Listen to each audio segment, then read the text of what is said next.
Olá, galerinha do sétimo ano, bom dia.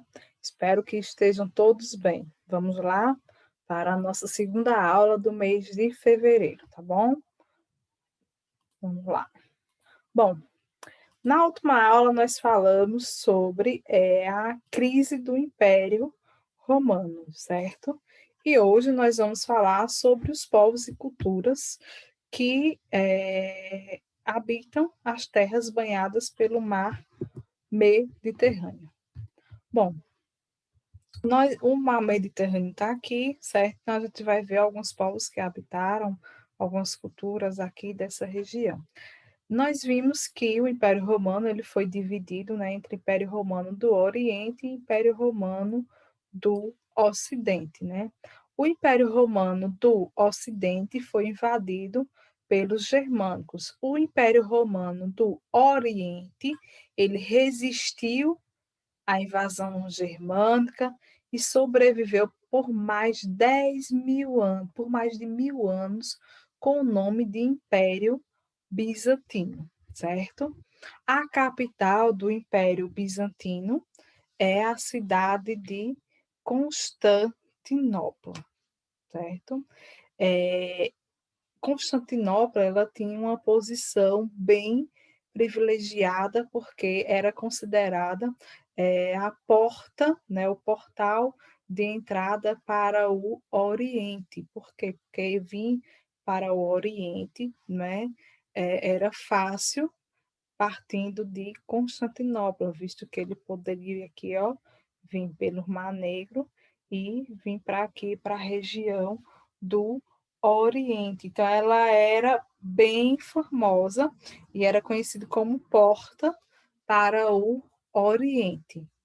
O imperador, né, no Império Bizantino, ele era considerado um representante de Deus. Ele era, né, uma autoridade nos assuntos terrenos e religiosos. Então, no Império Bizantino, que vai funcionar o sistema de governo vai ser uma teocracia, onde o imperador vai ser visto, né, como um representante de Deus. Abaixo dele tinha o patriarca, que seria o chefe religioso, certo? Bom, nessas tentativas de expulsar os germânicos e até reconquistar terras que foram tomadas pelos germânicos, o imperador que teve um grande destaque foi o imperador Justiniano, que governou de 1527 a 1565, né? Justiniano ele empenhou-se em estabelecer a ordem no Império Bizantino, retomando aí as terras que foram, reconquistando as terras que foram tomadas pelos germanos. Para mim, travar uma guerra, isso aí vai gerar custo. Então, para custear, né, essa reconquista, Justiniano ele vai aumentar os impostos, né, e a população vai ficar muito insatisfeita com essa cobrança de impostos aí, né, e vai causar muita revolta no Império Bizantino, certo? Bom, outra coisa importante aqui é a gente falar um pouquinho sobre a religiosidade do Império Bizantino. A gente viu que no Império Romano a religião que estava se seguindo era o cristianismo. No Império Bizantino tinha muitos cristãos, só que aí esse sistema de governo teocrático, quando o imperador é um representante de Deus na Terra, ele vai um pouco de encontro. E aí o que acontece, né? Há um certo estranhamento e começa-se aí surgir uma religião, né? Um cristianismo, só que um cristianismo bizantino, certo? Um cristianismo com outras ideias. É, o que vai mudar mesmo vai ser vai ter um imperador chamado Leão XIII, que o que é que ele vai fazer? Ele lá tinha muitas imagens, monges, eles faziam muitas imagens de Cristo, de Maria, e ele vai mandar que vai proibir o culto às imagens e manda quebrar as imagens, não é? De, de essas imagens religiosas, né? Então, os populares, essas pessoas que vão quebrar, vão ser chamadas de iconoclastas, né? E os populares, eles se revoltam muito por causa dessa ordem do imperador de mandar quebrar as imagens, certo? Então, esse aí é o Império, a gente conheceu um pouquinho aqui sobre o Império Bizantino. Outro povo, certo? Que também vai estar presente aqui, ó, no Império, próximo ao Império Bizantino, próximo aqui ao Mar Mediterrâneo, vai ser os islâmicos. O que é o islamismo? O islamismo é uma religião, né? Uma religião que vai surgir por volta do século VII depois de Cristo e é uma das religiões que mais cresce atualmente, certo? Vamos conhecer um pouquinho sobre essa religião e sua expansão, né? Onde é que surge essa religião, né? Aqui na Arábia, certo? A Arábia vai ser o berço de uma nova religião, a qual vai se chamar islamismo. Vai ser uma religião com característica monoteísta, certo? Fundada por Maomé.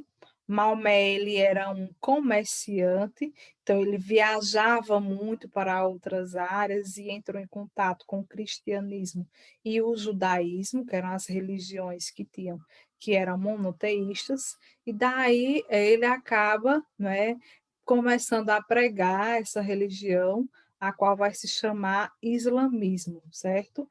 E quem segue, né, essa religião, o qual foi fundada por Maomé, são chamados de muçulmanos. Maomé começa, essa região aqui da Arábia, eles eram politeístas. Aí Maomé começa a pregar essa nova religião, o monoteísmo, e ele começa a ser perseguido. Daí, em 622, ocorre a Hesra. O que é a Hesra? A Hesra é quando Maomé sai de Meca e vai para Medina, porque aqui em Meca ele estava sendo é, perseguido. Depois ele volta, conquista Meca e Meca se transforma em a capital da religião muçulmana, certo? As populações árabes da cidade deserta, elas são unidas por meio do islamismo. Por quê? Porque esse islamismo ele começa a se expandir para outras regiões e começam, né, a unir esses povos a essa religião, certo? Maomé começa a pregar, começa a ter seguidores, começa a aumentar o número de adeptos, só que Maomé morre, né? E após a morte de Maomé, né, é que vai crescer ainda mais, vai se expandir ainda mais o islamismo, e esse crescimento ele vai ter interesse, que eram quais? Controlar o controle das vias comerciais, né? As vias comerciais aqui no Oriente e aqui no Mar Mediterrâneo, que era uma grande via comercial. A jihad, o que é a jihad, né? É uma guerra justa, uma guerra em favor de Deus. Então, eu vou conquistar novas áreas em nome de Deus, e quem morresse pelo islamismo ganharia o paraíso. Então, as pessoas travavam essa luta, porque para eles morrer, né, em favor dessa expansão, eles iriam aí estar ganhando o paraíso. Em 100 anos de batalha, essas pessoas, esses adeptos do islamismo, eles conquistaram um grande império, né?